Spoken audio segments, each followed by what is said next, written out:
if we take as a given that the issuance of the emergency orders by the Governor Walz, constitutes a suspension of the state constitution, then there needs to be sufficient exigency to justify the suspension.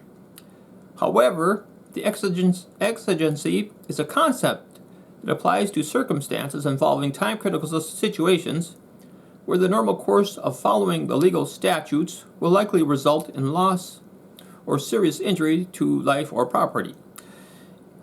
For instance, if a law enforcement officer sees someone struggling inside their house because of, for instance, a fire or intruder, that officer would presumably have exigent justification to forego with the usual requirements to acquire a search warrant before entering the victim's house without their permission.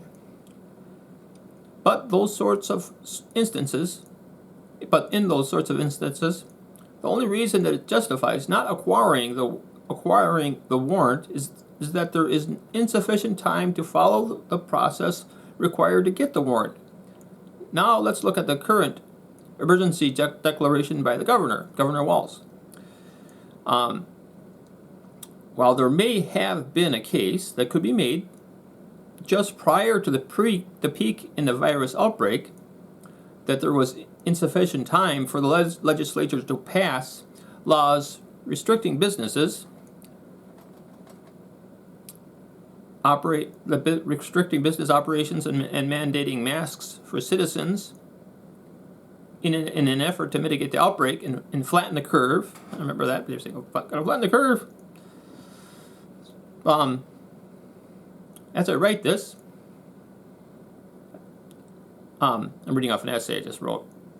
Normally I would just wing it, but now I'm reading off an essay that I wrote, and I just wrote it early in the morning hours of September 9th. As I write this, it has been nearly 2 months since the declaration. I believe it was the declaration was ordered on emergency orders by the governor.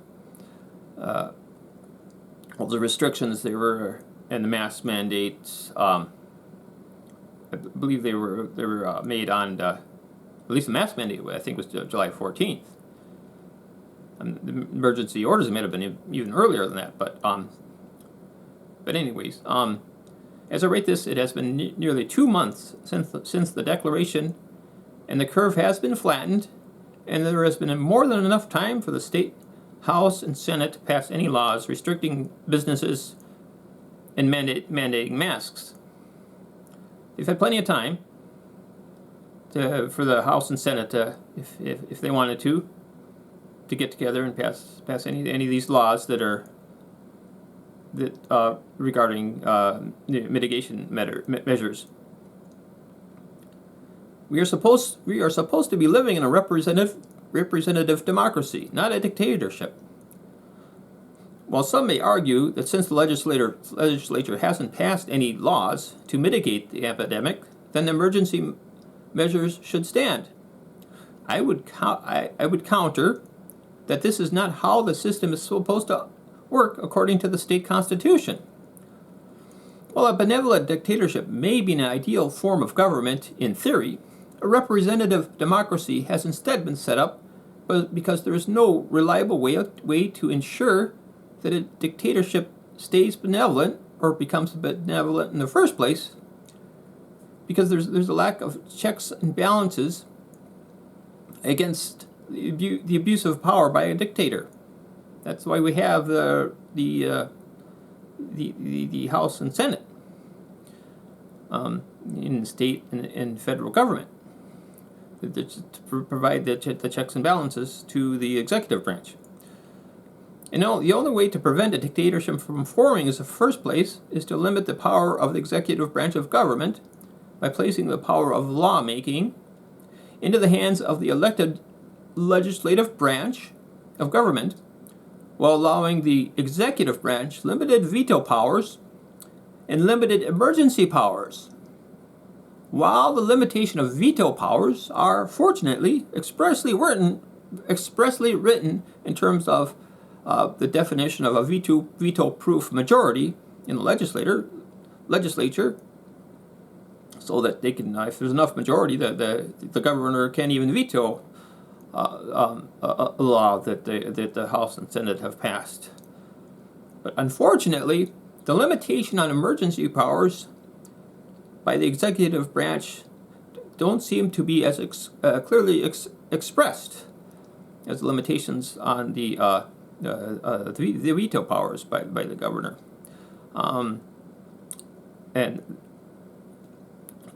So the governor can then effectively nullify the whole legislative system by declaring an emergency and get away with it, if there is no checking of that declaration by those in a position to do so, by using their own good judgment in determining that the governor has overstepped his bounds of authority for the reasons I have stated above.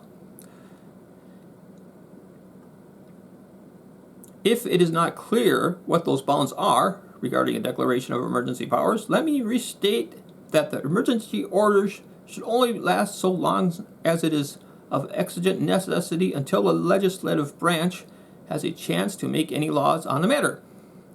And our representative democracy is not set up as a system whereby the governor gets to issue the laws of the land, and if a legislator doesn't pass any laws to the contrary, the governor's edict stands. No, that's not how it works.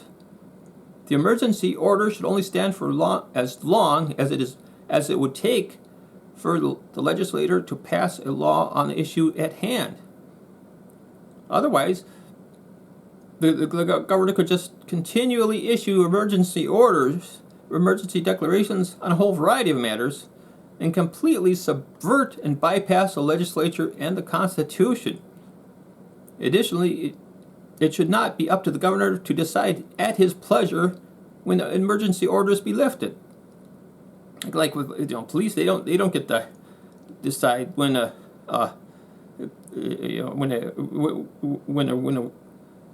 long as they have exigent reasons to enter a house. They'll just say, "Oh well," and I will maybe a few months later, we'll think about it and we'll decide that we'll no longer have the right to enter the house. That's not how it works.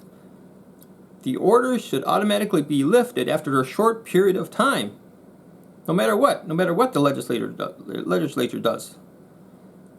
It's only supposed to last as long as it would take for the legislator to pass any laws, if any.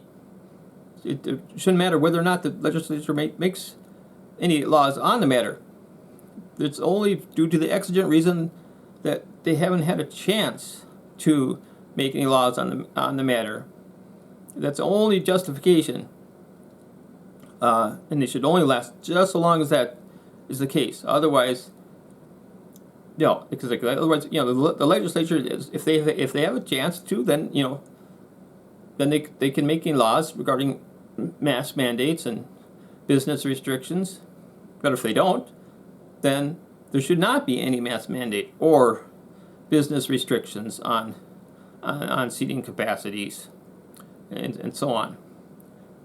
The order should automatically be lifted after a short period of time. Similarly, an exigent circumstance that allows an officer to enter a home without a warrant does not give law enforcement an indefinite right to keep entering the home into the future.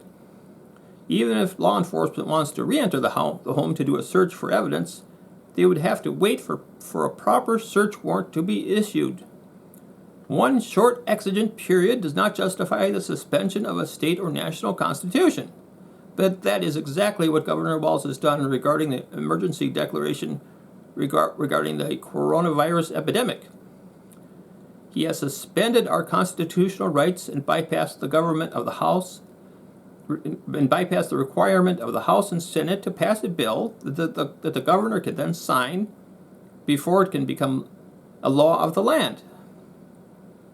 The Minnesota House and Senate have had more than ample opportunity to pass laws restricting businesses in their hours of operation and customer spacing and capacity and mask requirements for the citizens. But they have not done so. So there should not be any more restrictions on the regarding those on businesses and who can be open and for how long they can be open or for how many customers they can have at a time, and whether or not they have to anybody has to wear masks in the business or anywhere else, or how many people can gather at one place. Because the House and Senate have not passed any bills in that matter, and they've had more than ample opportunity to do so. Although the only reason that those restrictions are in place is because the governor has said so. It has been his edict, his declaration.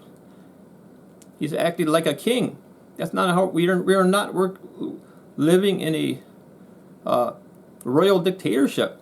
That's not how our system is supposed to work. He has overstepped his bounds. Allowing emergency orders to stand at this point constitutes a suspension of the state constitution, an abuse of power by the governor, and a dereliction of duty by those with the power to overturn the emergency orders. Now, who would be that in power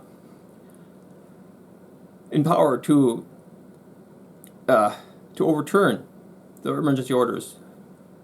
Well, I would think that they'd be there's the legislative, there's the executive branch of government, and there's the legislative. We've talked about those two branches. The governor's executive, House and Senate are the legislative. Now, and then there's the third branch of government, the judicial branch of government.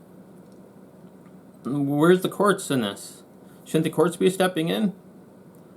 And how about the Attorney General? Shouldn't the Attorney General be say something? Say, Governor, hey, the House and Senate have not passed these bills. They've had more than an opportunity. They've had plenty of time to pass laws regarding for any mitigation matters, but they have not done so. You have to suspend the emergency declaration. Either suspend the emergency declaration, or Governor Walz should step down, or he should be forced out if he refuses to do either of those. If he refuses to end the emergency declaration and he refuses to step down, then he should be forced out by bodily force if necessary. This should not stand. This should not be allowed for him to abuse the power as he has done so. Otherwise, we are no longer living in a representative democracy. We are living under a dictatorship. And in terms of those restrictions that we currently are facing, we are living under a dictatorship.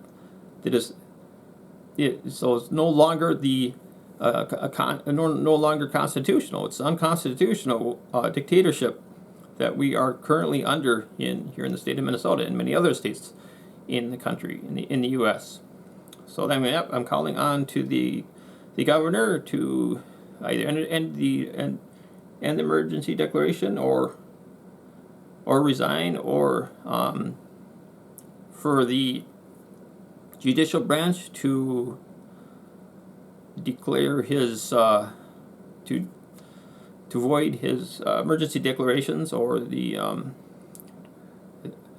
Attorney General to force the cessation of the emergency orders regarding the coronavirus mitigation measures, regarding the mask mandates and the business restrictions.